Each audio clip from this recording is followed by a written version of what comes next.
A baby is dead after police say the child's father told them he accidentally left her in the back seat after parking the car in the driveway where he was working. This happened at a home in Northwest Jacksonville yesterday.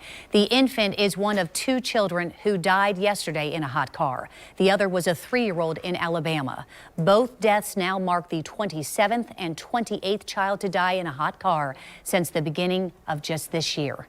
Joining us now via Zoom is Jessica Winberry. She is the Injury Prevention Coordinator with Safe Kids of Northeast Florida. Jessica, good morning. Thanks for joining us. Good morning. So parents, and we've talked about this, you and I, for years, they never think that this could happen to them, but we see it far too often. What are typical triggers that lead to this? So, we do see this far too often. Looking at 28 deaths, we know that this is a preventable death, a preventable injury. And what we typically see happen is there's oftentimes a change in situation. So, that parent is maybe doing something outside of their normal routine. They get to where they're going and just forget that their child is in the car. Remember, car can heat up very quickly, 20 degrees in 10 minutes. And so we absolutely always need to make sure that we are checking our back seat before we lock our car, before we leave, just to make sure we haven't forgotten our child. And I want to be really specific here because I can't tell you how many people I encountered yesterday after word started spreading about what happened who said, oh, that would never happen to me. Oh, that would never happen to me. I mean, these are well-intended, loving parents very frequently who, maybe dad doesn't normally take the child to daycare. He normally has that same routine of driving the same way every day to work, gets to work and simply forgets, or mom may not typically be the one that drops off at daycare. And this is usually what ends up happening is they just simply forget because they're so distracted about all the other things that are going on. And this child often is quiet in the car. That's right. So I think you make a very good point here. I mean, no parent wakes up in the morning intending to leave their child alone in a car and have a tragedy like this happen.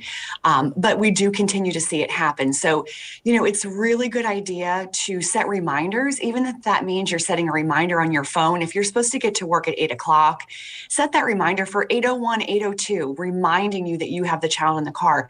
Set up as many reminders as you possibly can.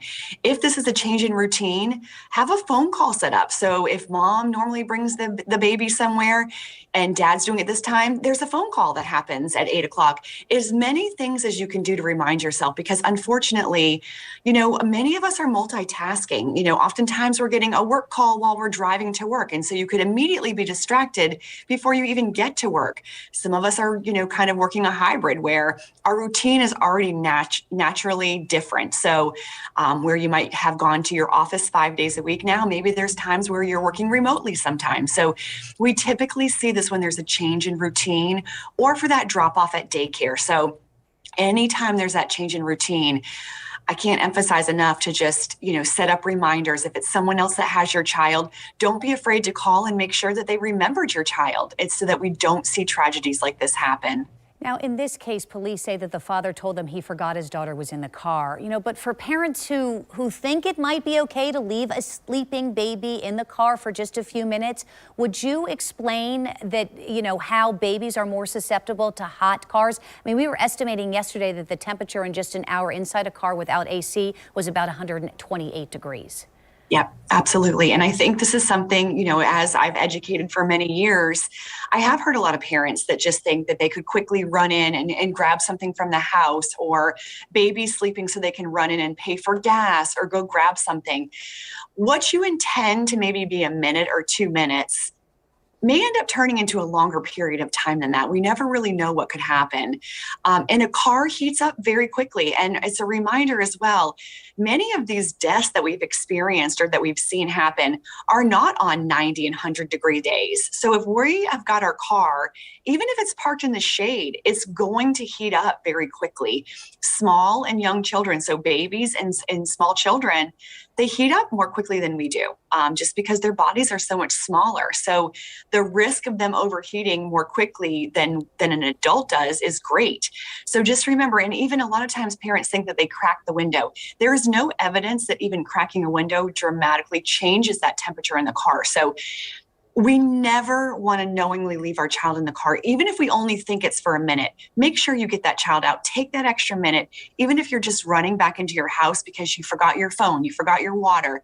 Take the child with you, because tragedies like this happen, and we've heard a variety of ways and things that parents thought they were doing correctly and maybe led to these types of tragedies. Jessica Winberry, Injury Prevention Coordinator with Safe Kids of Northeast Florida, joining us this morning. Thank you, Jessica. Thank you.